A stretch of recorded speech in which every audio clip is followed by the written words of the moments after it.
Assalamualaikum warahmatullahi wabarakatuh. Alhamdulillah wa syukurillah wa ni'matillah, la hawla wa la quwata illa billah. Asyhadu an la ilaha illallah wa asyhadu anna Muhammadan abduhu wa rasuluh. Allahumma shalli ala Muhammad wa ala ali Muhammad kama shallaita ala Ibrahim wa ala Ibrahim innaka Hamidum Majid. Seperti biasa pada setiap hari Rabu pagi kita akan mendengarkan atau kami bacakan tajawab Islami dari pimpinan Pusat Muhammadiyah Majelis Tarjih. Yang hari ini kita akan bacakan tentang masalah sholat jenazah. Manfaat sholat jenazah. Pertanyaan, apakah sholat mayat itu tidak ada manfaatnya bagi si mayat? Dalam kurung, tidak membantu si mayat.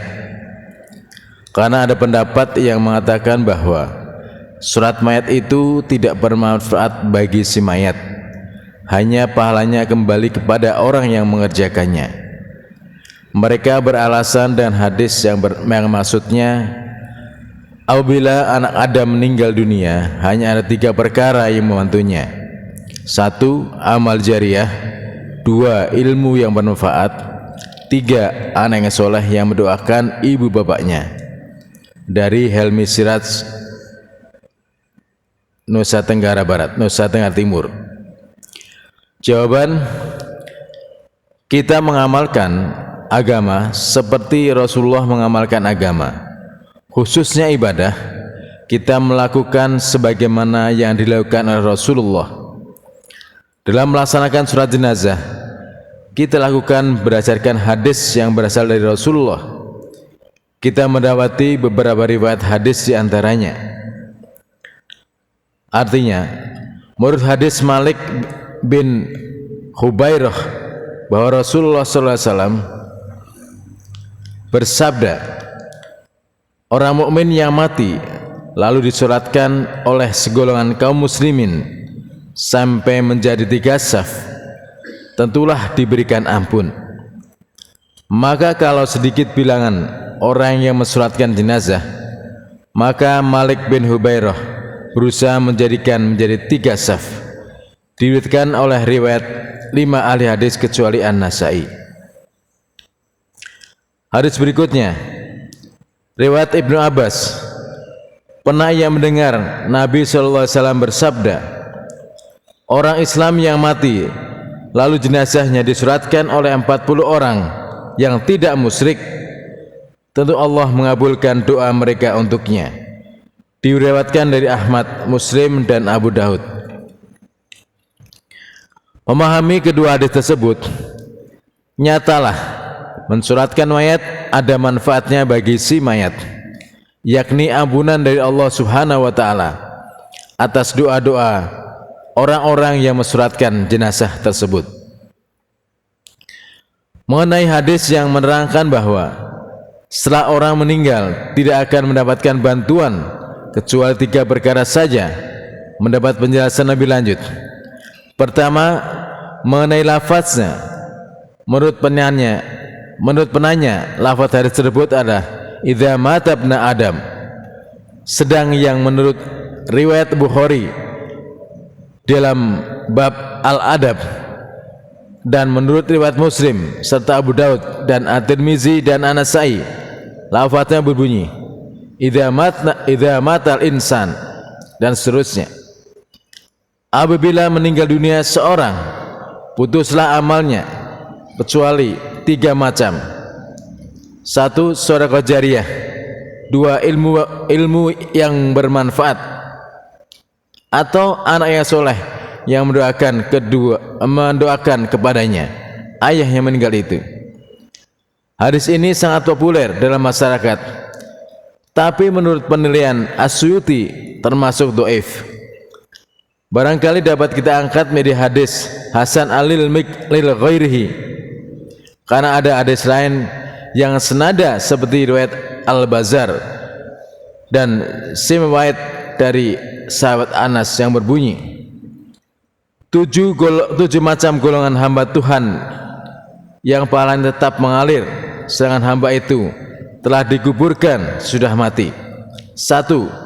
Mengajarkan ilmu. 2. Mengalirkan sungai.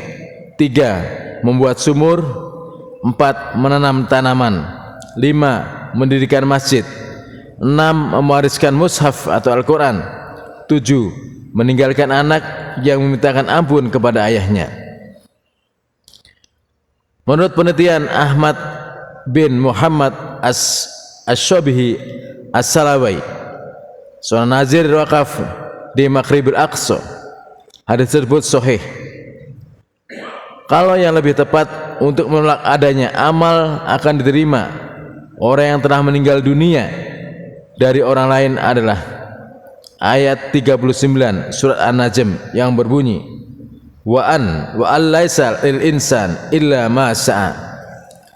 Artinya, dan bahwasanya seorang manusia tiada memperoleh selain apa yang telah diusahakannya. Kalau ayat ini yang menjadikan dasar untuk menolak tidak dapatnya kebaikan bagi seorang yang telah meninggal dunia karena usahanya telah terhenti, maka berdasarkan manhaj majelis tarjih yang membolehkan tahsisul an'am ayat dengan hadis ahad, maka ayat tersebut adalah ayat umum dan hadis yang menyatakan bahwa solatnya orang yang mensolatkan jenazah itu dapat bermanfaat dan mendapatkan maghfirah dari Allah merupakan tahsis. Dengan demikian dapat kita simpulkan bahwa solat jenazah yang sesuai dengan apa yang disebutkan dalam hadis Nabi riwayat 5 ahli hadis kecuali An-Nasai dan riwayat Muslim, Abu Daud serta Ahmad di muka bermanfaat bagi si mayat. 2. Solat jenazah bagi yang tidak solat. Pertanyaan: bagaimana hukum mensolatkan jenazah bagi jenazah yang pada waktu hidupnya tidak melakukan solat? Dari Ibu Aisyah dari Sumatera Barat. Pertanyaan: hukum melaksanakan sholat jenazah di kalangan ahli fikih termasuk wajib kifayah. Artinya kewajiban masyarakat, bukan kewajiban aini atau kewajiban perorangan. Kewajiban kifayah ini ditetapkan pada masyarakat Islam untuk orang yang beragama Islam. Dalil ini memerintahkan untuk mensuratkan orang Islam, antara lain hadis dari 5 ahli hadis kecuali Tirmizi dan sahabat Nabi yang bernama Jabir radhiyallahu anhu. Artinya, hadis diriwayatkan dari Jabir. Ia menceritakan bahwa ada seorang dari orang-orang Islam meninggal dunia di Khaybar. Yang demikian itu dikabarkan kepada Nabi sallallahu alaihi wasallam. Maka sabda Nabi sallallahu alaihi wasallam, suratkanlah temanmu itu, dan seterusnya. Hadis riwayat 5 ahli hadis kecuali At-Tirmizi. Dari hadis di atas dapat diketahui adanya kewajiban bagi kaum muslimin untuk mensuratkan orang yang beragama Islam yang meninggal dunia, bukan kewajiban perorangan.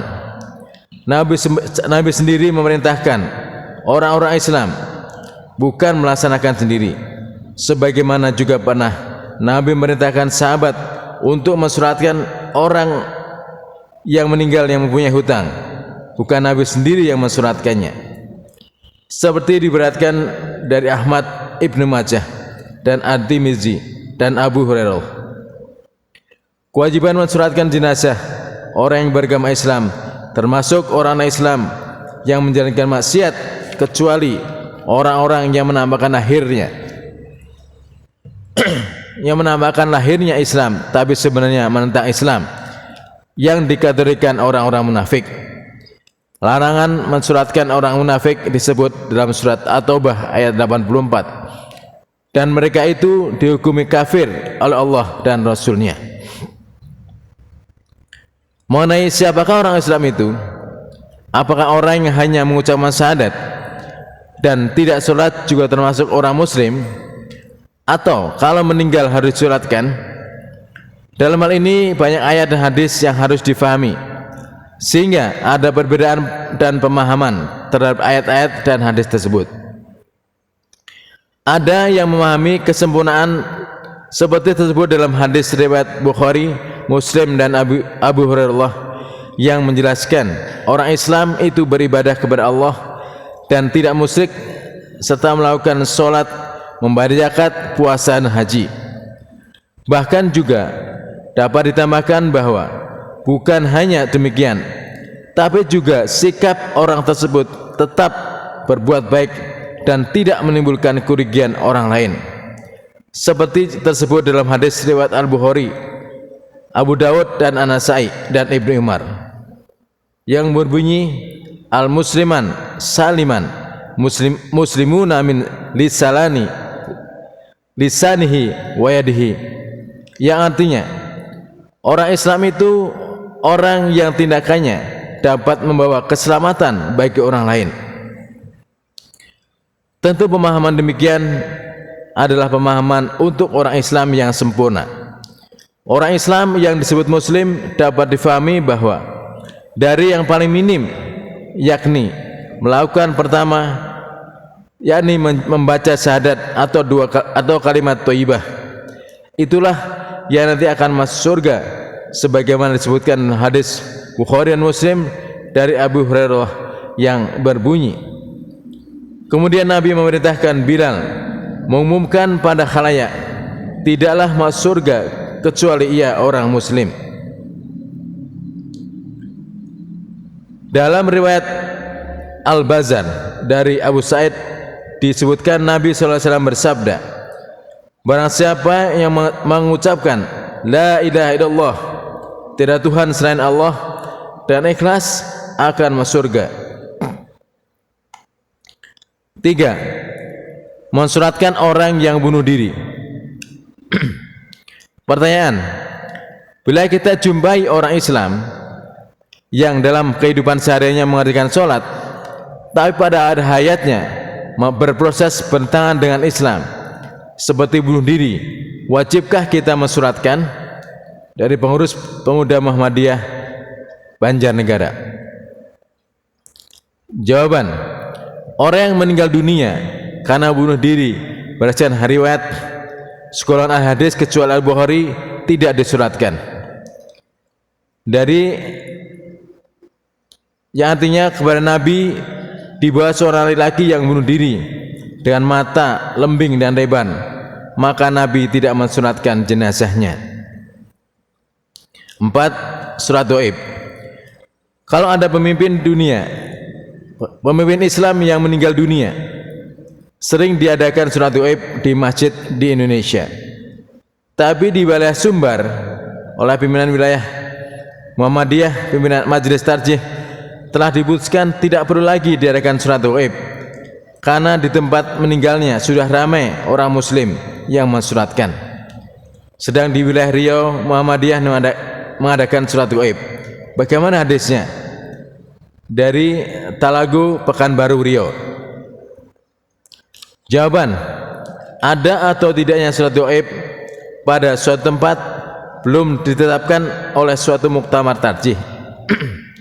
Jadi wajar kalau ada perbedaan pengamalan suatu hukum di suatu daerah dengan daerah yang lain, berdasarkan pemahaman hukum yang berbeda sekalipun dalilnya sama.